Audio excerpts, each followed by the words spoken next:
casa já. Amém? Ele acabou de me avisar que nós vamos até às 8. Amém? E se acontecer igual aconteceu no Asbury Theological Seminário? São 160 horas de culto. Está preparado para isso? Gente, vocês estão preparados para isso? Esquece o serviço amanhã cedo. Como é que faz? O Espírito Santo vem e visita a igreja. Sopra um avivamento tal que mais nada importa. Como o livro do nosso amigo Subirá, até que nada mais importe. Como é que nós reagiríamos a tal ação? Porque as coisas da vida deixam de ser aplicáveis, elas deixam de existir de uma hora para outra. A única coisa que importa é a presença de Deus. Eles estão lá, se eu não me engano, já há 20 dias, ininterruptamente orando. E diz que está migrando gente para lá, está indo gente para lá, e sonhamos demais com o avivamento, pensamos demais no avivamento, e é lógico, o avivamento é algo positivo e maravilhoso. No meu terceiro ano de seminário, doutora Naina Gunter, uma especialista em movimentos avivalistas da Nazareno, foi também uma das superintendentes gerais nossa.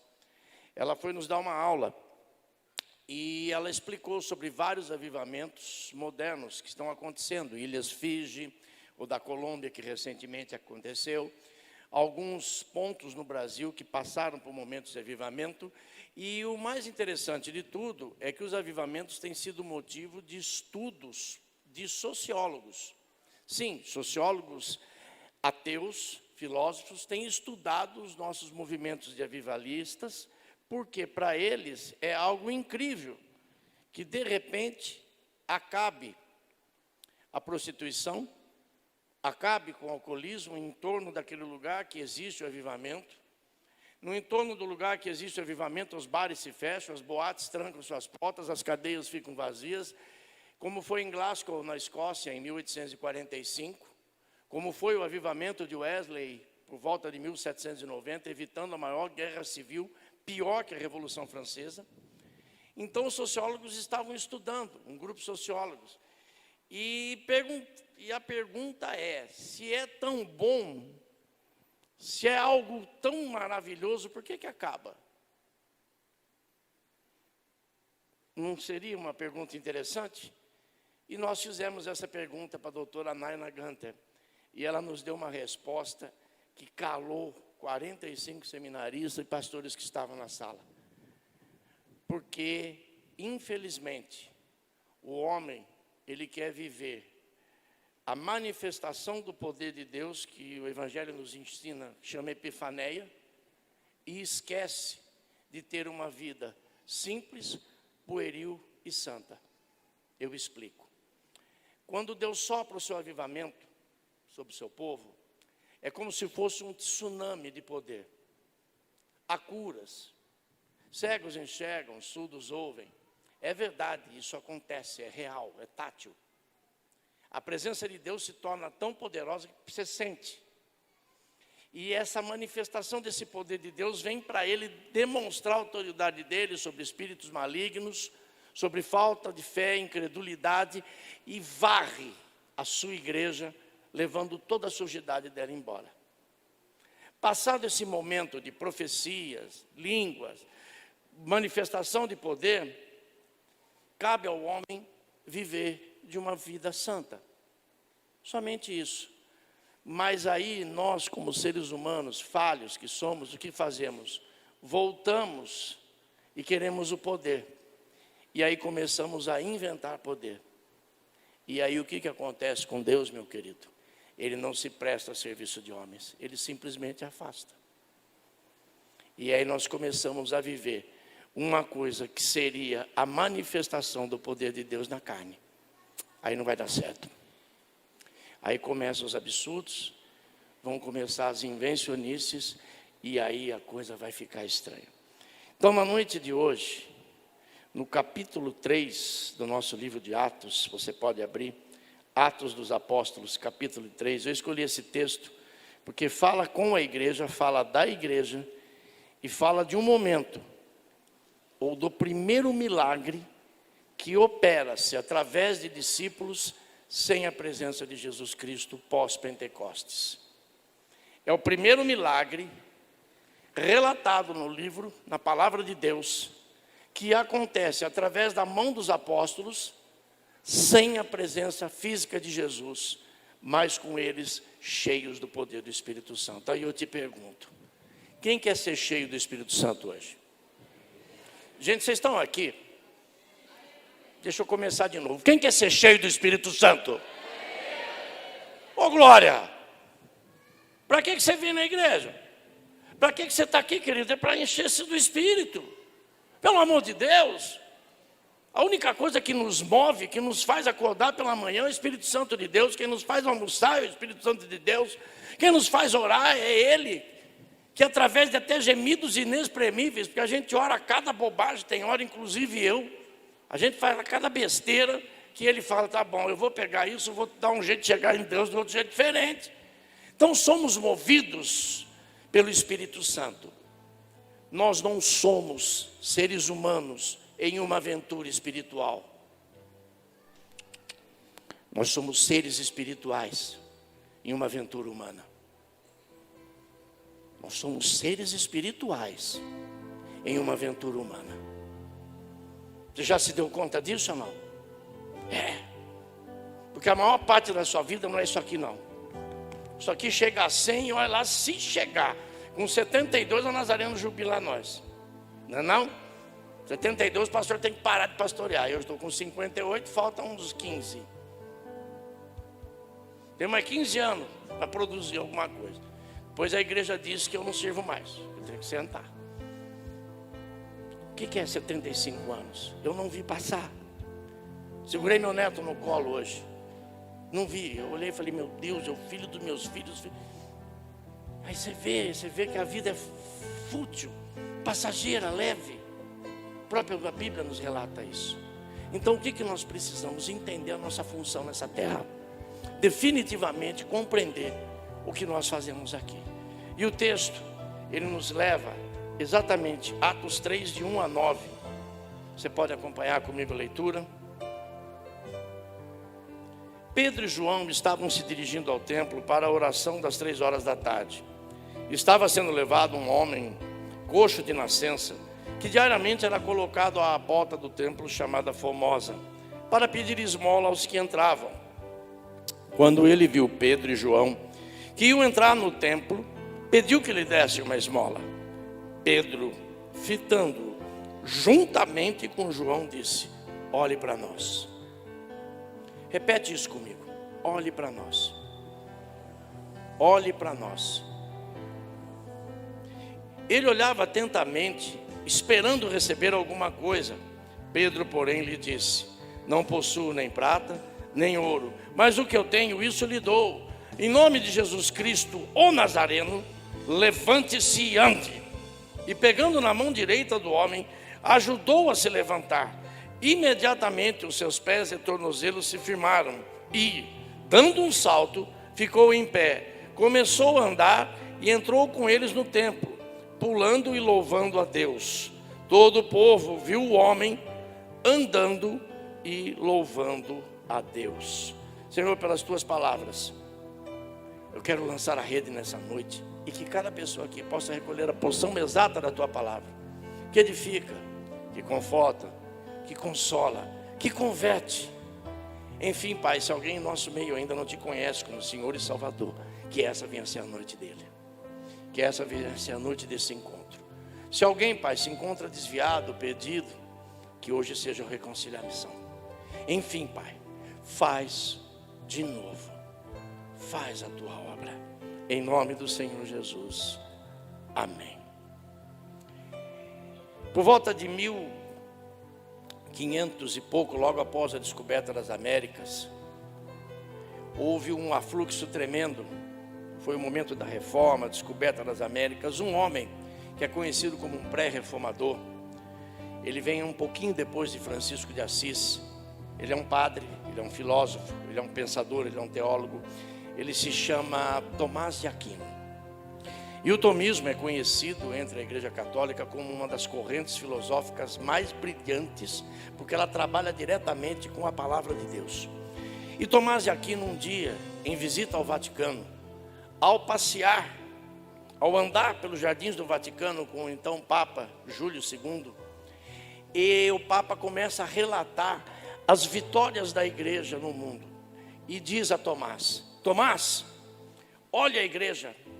Hoje nós temos exército, hoje nós temos poderio bélico, hoje nós temos dinheiro, nós temos ouro, nós somos poderosos e reconhecidos no mundo inteiro, Tomás. Os reis se curvam diante da igreja, Tomás.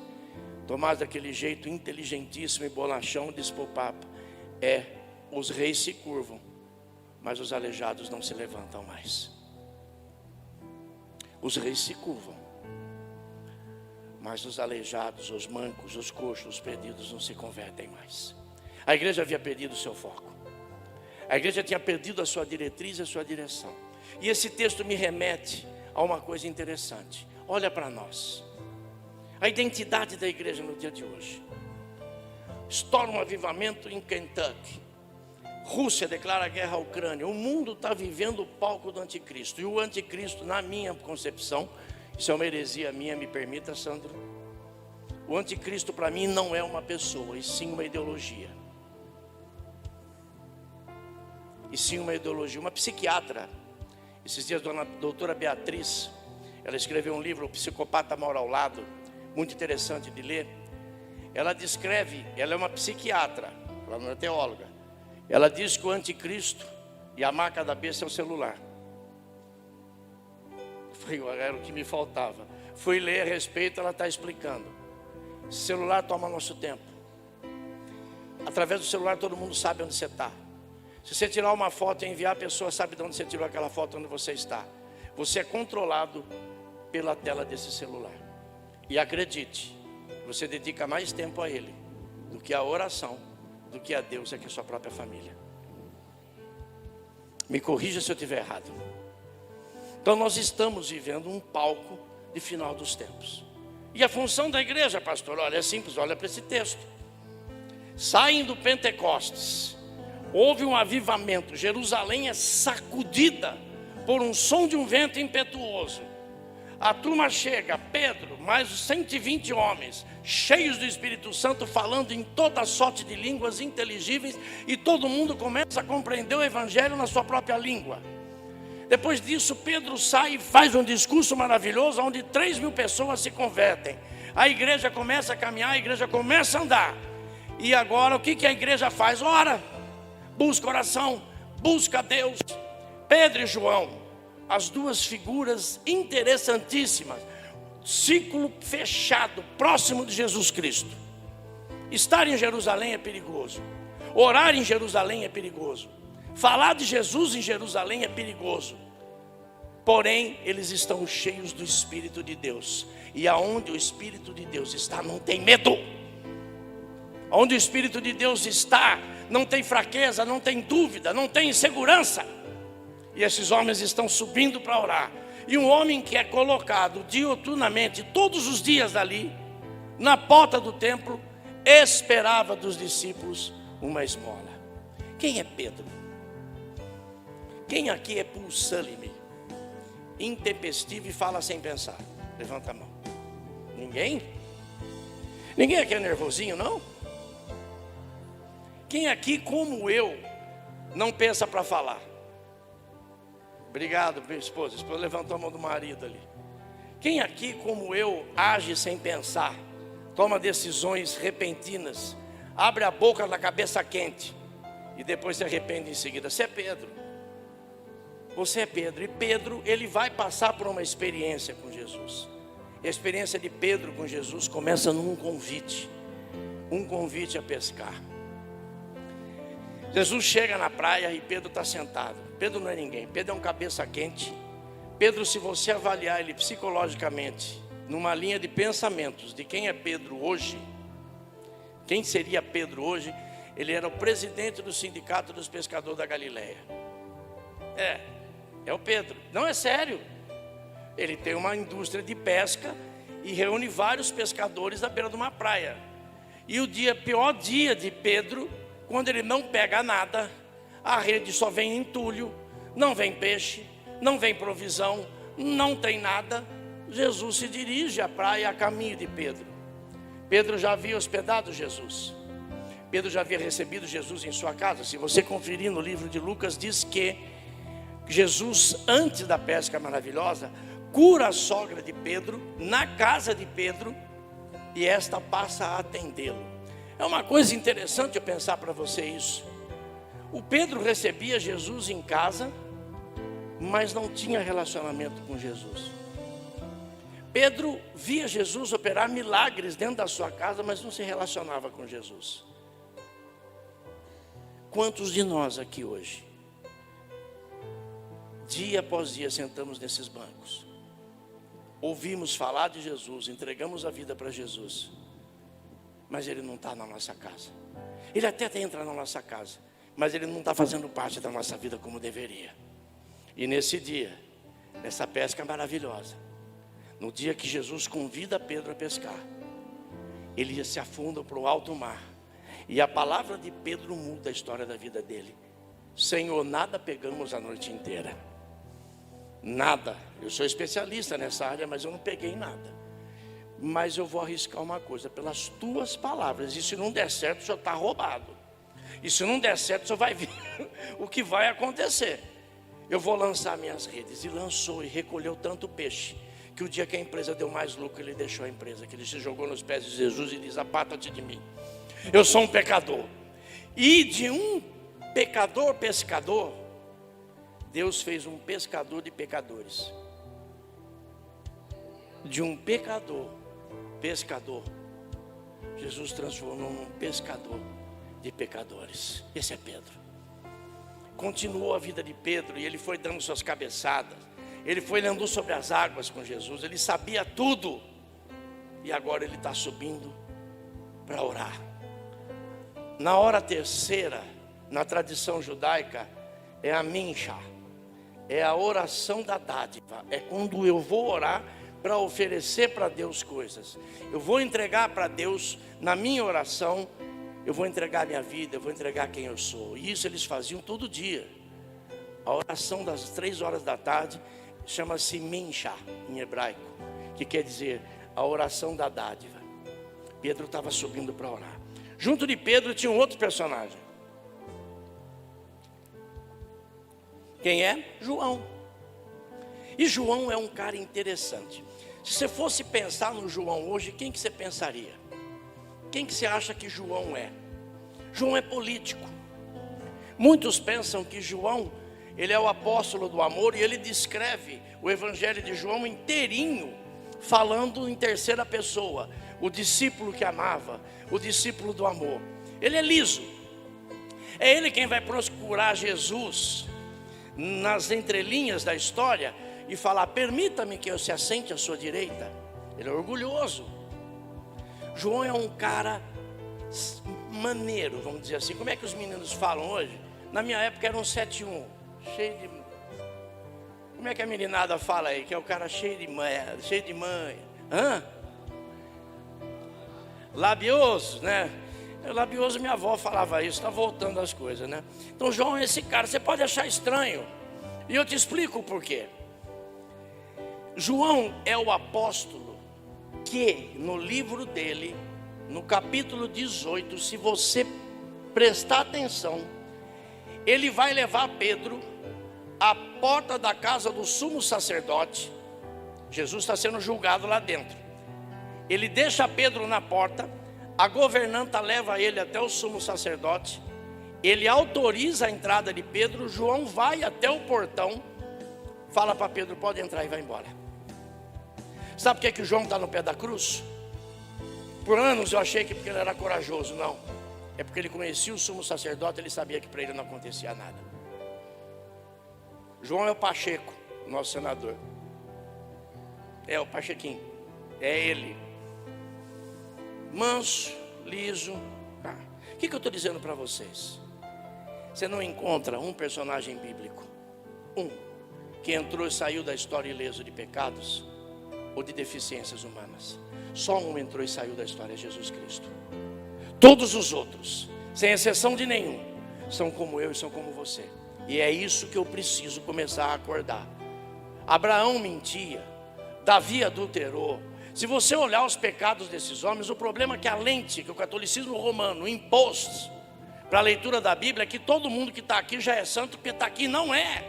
A Bíblia ela não é um livro de um relato, de um diletantismo filosófico ou de um divertimento de leitura. Eu não leio a Bíblia como um livro de diversão. Eu não olho para o Adão comendo o fruto e falo, nossa, olha o que o Adão fez. Eu não olho para Caim assassinando Abel por ciúmes e inveja e falo, nossa, Caim, que coisa feia que você fez. Não, a Bíblia fala com esse Caim. A Bíblia fala com esse Adão, com essa Eva. A Bíblia mostra quem eu sou, ela me rasga, ela me abre, ela fala, olha quem você é, Caio. Você é invejoso, Caio. Você é ciumento. Você é ardiloso, tem hora. Meu Deus do céu, e agora então o que eu faço? Espírito Santo de Deus vem sobre mim. É isso que ela está me ensinando. É isso que ela está dizendo para mim e para você. Eu tenho Pedro, todo bagunçado. Eu tenho João, mais bagunçado ainda. E eu tenho um coxo. Eu tenho um manco. Uma pessoa que não conseguia se locomover. No texto bíblico, nessa época, uma pária. Não podia entrar no templo, sofria preconceito religioso. Não se entrava no culto de Deus quem tivesse defeito. Tradição judaica. Segundo, preconceito social. Pobre, não tinha nada, turma levava, largava ele lá na porta, ia embora e pegava no final para levar para casa. Não conseguia se locomover, não conseguia andar. Esse é o terceiro personagem da nossa história. Sofreu um preconceito social, religioso, tinha restrição física. E aí eu te pergunto, ele tinha opção? Ele tinha escolha? Ele podia escolher? Talvez sim, talvez não. Eu só sei que nesse dia, nessa hora, nesse momento, Deus marcou um encontro com ele. Olha para nós. Olha para nós. Você teria coragem de dizer isso para alguém hoje? Você consegue, diante do jeito que você está vivendo, da forma que você está vivendo, será que nós como igreja poderíamos dizer para alguém, olha para mim? Você consegue dizer, quem tem cunhado aqui? É um problema sério. Eu tenho também. 2, são os irmãos dela. Só que eu também sou cunhado, né? Eu sempre esqueço isso. Eu acho que eu só tenho, eu também sou. Você tem cunhado? Cunhado é um problema, a família é um problema. Você pode virar para o seu cunhado e dizer assim, olha para mim. Veja o jeito que eu estou vivendo. Você pode dizer para onde você trabalha, no seu emprego. Você chega lá e você diz assim, você é uma luz, você é bênção no onde você trabalha. Ou agora, ultimamente, eu descobri um apelido fantástico para nós. Você conhece algum crente do inferno? Ultimamente me falaram, pastor, aquele cara é um crente do inferno. Eu fico imaginando, quem pode ser crente do inferno? O cara deve ser ruim que nem não sei o quê. É, esse camarada, esse crente, sou eu, sou você, somos nós, que estamos subindo para vir orar. E o mundo aí fora está esperando alguma coisa da gente. O mundo quer migalha, gente. O mundo está esperando uma moeda. O mundo está esperando uma mendiga, uma esmola. O mundo está esperando não sei o que de nós. Hoje adentrou no culto pela manhã um senhor de 78 anos de idade. Não pediu nada, ele sentou ali e contou uma história. E eu fiquei surpreso. Ele é nazareno há 56 anos, santo. Ou seja, se a igreja tem 58 para 60 anos no Brasil, esse homem é nazareno. Praticamente quando a igreja chegou aqui em 58, ele se converteu lá na Glicério vendendo goiabada ao pastor Aguiar. Depois ele foi membro da igreja lá do Matão. Ele estava na Unicamp acompanhando a sua esposa para um tratamento. Ela está desenganada dos médicos. E ele mora em Ji-Paraná. Você sabe onde é isso ou não? Pará, longe. São 7 a 8 dias de viagem. E ele contando a história dele para mim, ele disse assim: olha, pastor, eu vou colocar minha esposa num ônibus e arrumei uma carona num caminhão de madeira que vai me deixar lá. E eu fui continuando ali no meio da aula, do culto, conversando com ele, quando alguma coisa me deu na cabeça. Espera um pouquinho. Essa mulher está em tratamento terminal, é uma senhora, vai passar 7 dias no ônibus sozinha, e ele vai de caminhão longe da veinha dele, que nem ele falou. E aí Deus tocou um oficial da junta. Esse oficial veio em mim, eu falei, eu também pensei a mesma coisa, e juntos nós pagamos a passagem para ele de ônibus. Você vê a alegria, o choro desse homem. Pior que ele chorava, o Claudinei chorava, eu chorava, o Alex chorava, chorou todo mundo. Por quê? Olha para nós. Não é dinheiro, gente, é compreensão. Não é esmola, é amor. Dar uma cesta básica, desculpe-me, é fácil, mas dá tempo. Todo mundo acha que o pastor tem que atender, mas todo mundo aqui tem condições de ouvir alguém. Todo mundo aqui pode emprestar o seu ombro para alguém chorar. Todo mundo aqui pode dar um abraço. Acontece que a nossa vida está tão louca, está tão corrida, que nós não temos tempo para mais nada. João e Pedro estão subindo. Eles são pessoas cheias do Espírito Santo. Ele não é mais o pecador. João já não é mais o político sem vergonha. Agora eles são homens. João foi o cara que chegou primeiro dentro do sepulcro e olhou e viu que o amigo não estava lá. Foi o primeiro que viu o túmulo vazio. A relação desses homens com Jesus agora depende diretamente da presença do Espírito Santo na vida deles. E eles estão subindo e de repente tem alguém, a sociedade está pedindo uma esmola, a sociedade está pedindo uma moeda, o mundo aí fora está esperando algo de nós. Porque o mundo não sabe onde vai não. Justiça esquece, política enterra. E não estou falando do Brasil, estou falando do mundo. O mundo está de ponta cabeça, gente. Acorda! Você é luz do mundo, você é sal da terra. É através de você que Deus vai fazer uma mudança e vai arrebatar a sua igreja. É através de nós que vai chegar gente para essa igreja, vai entrar pessoas tanto que não vai caber dentro desse salão. Se você entender e começar a falar para o mundo aí fora: olha para mim, olha para nós, olha para nós. Foi isso que eles fizeram. Eles olharam para o Alejandro. O cara estava esperando uma esmola. Pedro olhou e falou: eu não tenho ouro, eu não tenho prata, mas o que eu tenho eu te dou. Em nome de Jesus o Nazareno, levanta e anda. Autoridade espiritual, cadê? É tudo no pastor agora? É tudo na mulher do pastor? É tudo na equipe pastoral? É tudo na junta? Pelo amor de Deus, gente. A Bíblia que eu leio, você lê. E a nossa geração nunca teve acesso às escrituras e ao estudo delas da forma que nós temos. Tem tudo no computador hoje. Do hebraico ao grego, ao original, arqueologia, história, tudo. Mas não adianta você ficar clicando na internet para ficar ouvindo o fulano, o ciclano e o beltrano. Aí vem para a gente e fala como se fosse íntimo, viu? Porque o Ed falou. Eu não sabia quem que era o Ed. Não, o Ed René. Parece que o cara toma café com ele todo dia, Sandro. Gente, cuidado. Você está rindo, né? Rodrigo Silva, maravilhoso, um homem é um gênio. Mas ele tem um pé dentro da heresia. Cuidado com o que ele fala, filtra.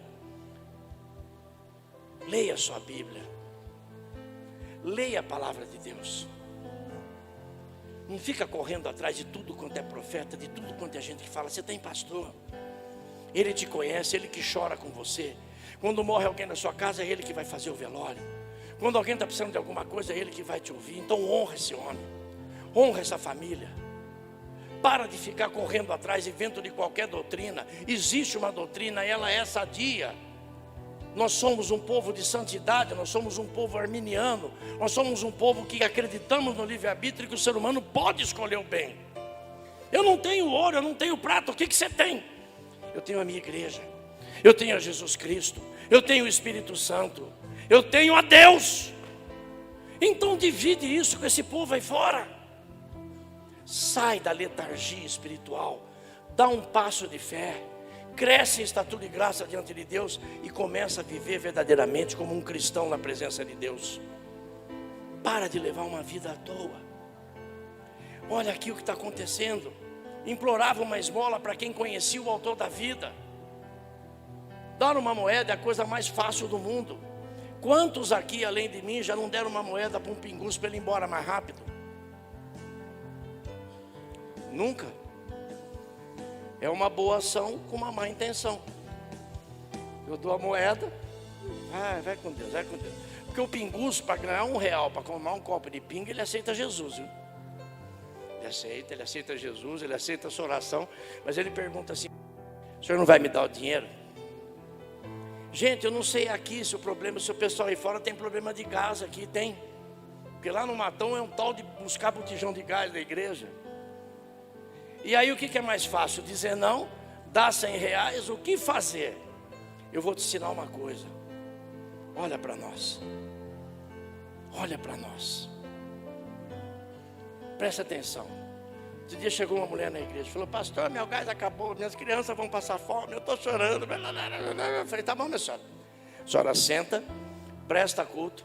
Assim que acabar o culto, eu vou resolver o seu problema. Ela ficou olhando para mim. Não dá para ser antes? Eu falei: não. Eu posso lhe dar o gás, mas eu estou te oferecendo também a possibilidade de conhecer algo que nunca mais vai deixar faltar fogo na sua casa. É Jesus Cristo, o Filho de Deus e o Espírito Santo dele. Ela sentou. O culto acabou, ela veio. O senhor vai me dar o dinheiro agora? Eu falei: não, vou fazer melhor. Ela falou: o que o senhor vai fazer? Eu tenho um botijão de gás cheio aqui na igreja. Eu vou pegar ele, pôr no meu carro, levo a senhora até a sua casa, pego o seu vazio e deixo cheio. Você tem mãe? Todo mundo tem mãe aqui? Ela xingou a minha mãe. Sim, ela falou um monte para mim. Eu esperei até agora, você não vai me dar o dinheiro? Eu falei: minha senhora, o problema da senhora não é o gás. Muito obrigado, e saiu. Isso aqui não é igreja. Então, às vezes, é verdade, mas como é que você vai saber se você não se esforçar? O nosso comodismo produz em nós falta de amor, produz em nós falta de conhecimento. Acredite, se uma pessoa parar aí e pedir para ir para Rio Claro, você já viu isso ou não? Por que será que todo mundo quer ir para Rio Claro? Vem aqui também o pessoal quer ir para Rio Claro, Santos, Bauru, eu não sei, né? Outro dia foi lá, um lá falou assim para mim: eu preciso ir para Bauru. Eu era pastor na Vila Industrial. Eu falei para ele: o senhor espera o culto? Não, eu falei: não, o senhor espera o culto que eu levo o senhor na rodoviária. Ele sentou e esperou. No final do culto ele veio na minha direção. Falou assim: o senhor vai me levar? Vou. Peguei 2 meninos, né? Eu apelidava eles de misericórdia e bondade. Eles eram desse tamanho assim. Vão comigo. Era o Stu e o Anderson. Subiram no carro, coloquei o rapaz no carro, cheguei na rodoviária, fui no guichê, ele falou: o senhor vai me dar o dinheiro? Eu falei: vou comprar a sua passagem. Quando eu fui comprar a passagem, a menina do guichê falou: ele de novo, pastor? O senhor vai mesmo dar a passagem para ele? Eu falei: vou, eu prometi. Peguei a passagem, ele falou: o senhor vai me dar a passagem? Eu falei: não, vamos embarcar você. E desci. Eu dei tanta sorte aquele dia que tinha um PM na fila. Eu fui no PM e falei assim: o senhor está indo para onde? Rio Claro. Falei: que bom, o senhor pode acompanhar esse homem até lá? Ele olhou para mim e falou: por quê? Eu falei: foi pedir lá na igreja uma passagem para Rio Claro. O rapaz já estava saindo, o PM falou: volta aqui, menino. Pode deixar, pastor, eu embarco ele, só vai descer em Rio Claro. Se ele ia para Rio Claro, eu não sei, mas que aquele dia ele foi para Rio Claro, ele foi. Estava no Parque Uziel, entrou um cara meio na ventania. Eu falo com liberdade aos alcoólatras, porque eu fui um alcoólatra terminal. Tá? Um dia, quem sabe eu volto aqui para contar para vocês essa história com mais detalhes. Quando eu me converti, eu tinha cirrose hepática, princípio de hemorragia gástrica e hemorragia intestinal. Eu tomava 1 litro de álcool de limpeza por dia, vivia nas ruas largado e jogado.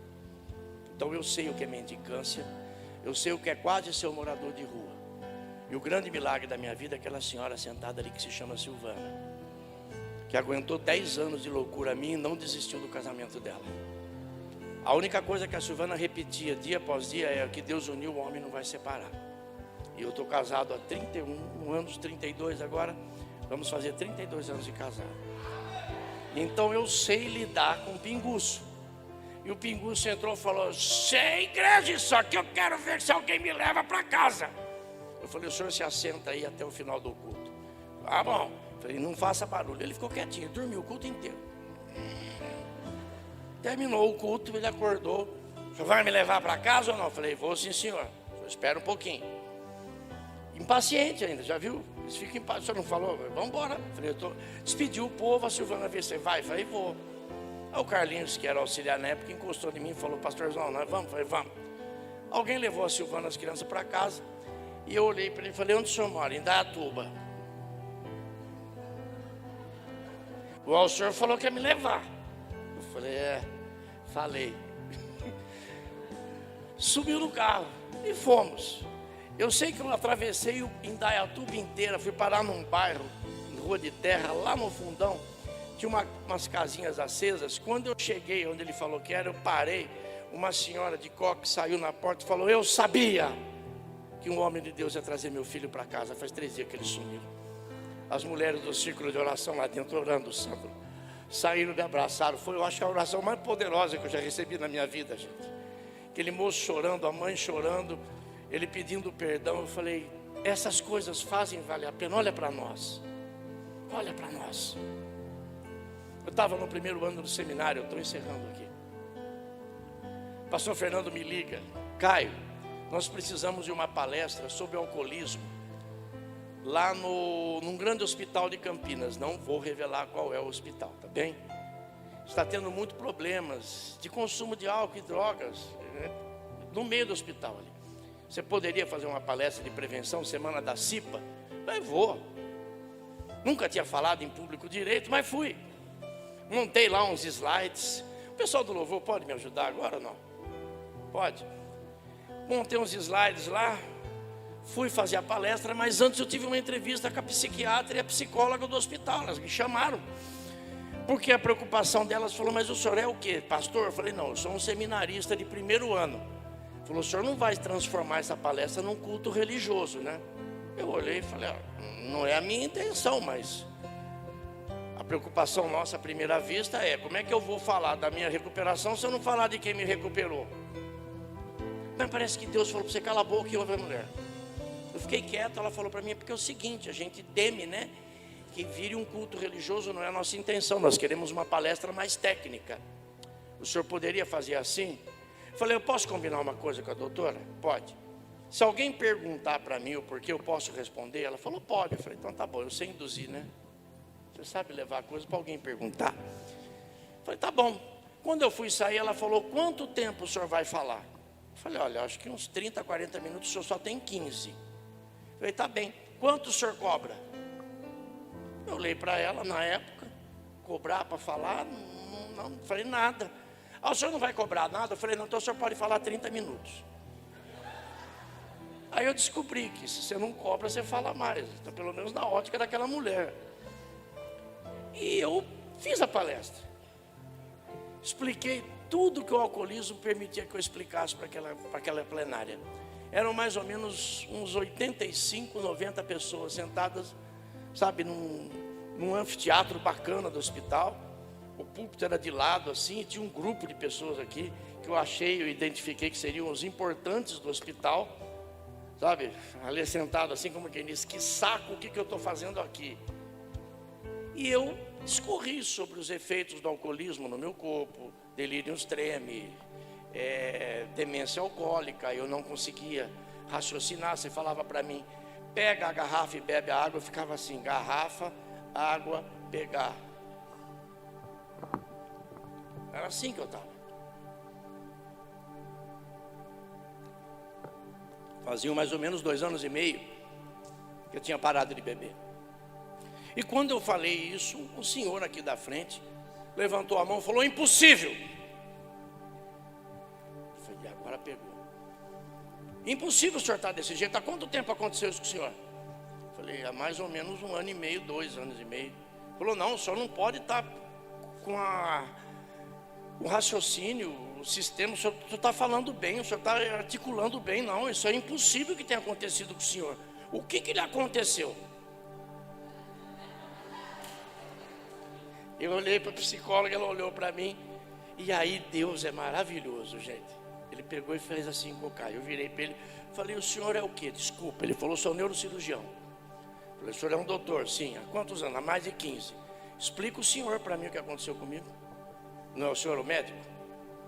Explica o que aconteceu. Ele falou, eu não consigo. Eu falei, mas eu consigo. Imagina que você tem, eu falei para esse doutor, o senhor deve 1,5 milhão na praça para algum traficante, para algum bandido. O senhor não tem como pagar essa dívida. Aí do nada aparece um milionário qualquer, um jogador de futebol, um pai perdido qualquer, e quita a sua dívida. Que seja um traficante que vai quitar a sua dívida. O que o senhor teria por essa pessoa? Ele falou para mim, gratidão. Falei, doutor, melhora. Desculpe, mas meu senhor, quando eu lembro. Eu falei para ele, melhora, doutor. O senhor seria grato por resto da tua vida, o senhor ia falar desse homem onde o senhor fosse. Ele podia ser o pior bandido da face da terra, o senhor ia falar dele. É verdade. Eu falei, então, doutor, há 2.000 anos atrás, um homem foi pregado na cruz. E ele disse, Pai, perdoa-lhes, porque eles não sabem o que fazem. Eu só precisei acreditar nisso. E eu estou aqui falando para o Senhor. Olha para nós. Olha para nós. Olha para nós. É isso que eu estou falando para você. Se eu pude, você pode. Se eu fiz, você faz. Qualquer um aqui pode trazer mais um semana que vem. Alguém aqui já orou pelo vizinho? Você já orou pelo seu vizinho? Eu tive um vizinho que orou 3 anos por mim. Todos os dias. Ele era um ex-muçulmano. Ele punha o joelho no chão e orava pelo Caio, o vizinho dele. Eu fiz o sepultamento do Mahomet há quantos anos atrás, Silvano? 7 anos atrás. Foi o maior dor da minha vida. Sepultar o homem que me levou a Cristo. 3 anos ele orou para mim todos os dias. Você já orou pelo seu vizinho? Você já abençoou a rua que você mora? Você já orou por um parente se converter, mas para ele parar de ser um empecilho na sua vida? Não, é porque ele vai para o inferno e ele é sangue do seu sangue.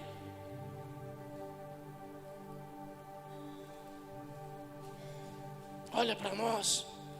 Cadê a essência do amor de Deus que um dia habitou no nosso coração? Que nos salvou, que nos redimiu, que nos perdoou e nos fez quem somos? Será que a nossa vida é pegar a Bíblia e vir para o culto somente? E ainda reclamar da música, da menina que canta, do calor, do som? O irmão que grita, o irmão que fala baixo? Olha para nós. Quem somos nós diante desse texto? Nós somos luz do mundo. Nós somos sal da terra. Nós somos aqueles que Deus usa para que o ímpio se converta a Ele. Você pode se colocar de pé? Deixa eu te fazer uma pergunta. Tem alguém entre nós que nunca entregou a vida para Jesus? Onde eu tenho ido, eu tenho dado uma de louco. Porque o que eu tenho, eu preciso te dar. Eu não tenho ouro, eu não tenho prata. Mas eu era uma pessoa iletrada, sem condição de andar, perdido em vícios e droga. E isso não me faz melhor, viu? Eu não sou mais santo porque eu fui mais bandido. Eu não sou melhor porque eu fui pior. Eu sou um alvo da graça de Deus, só isso. Mas o que eu tenho, eu quero dividir com vocês. Tem alguém aqui hoje e Deus falou com o seu coração: faça como eu fiz um dia. Em vez de eu fugir, eu me entreguei totalmente. sem restrição. Então eu te pergunto, tem alguém aqui que gostaria de entregar sua vida para Jesus? Levanta a sua mão onde você está. Amém, minha senhora. A senhora pode vir aqui à frente. Vem aqui, alguém que está com ela, acompanha ela aqui. Tem mais alguém aqui? Eu não sei como é que você faz, meu amigo, mas vamos orar com sua senhora.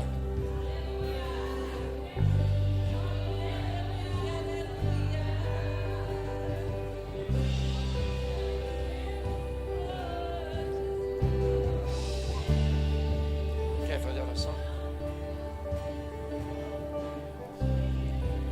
Qual que é o seu nome, minha filha? Você também? Mais uma pessoa pode se acompanhar ela aqui. Repete comigo vocês. Eu, põe seu nome na oração agora.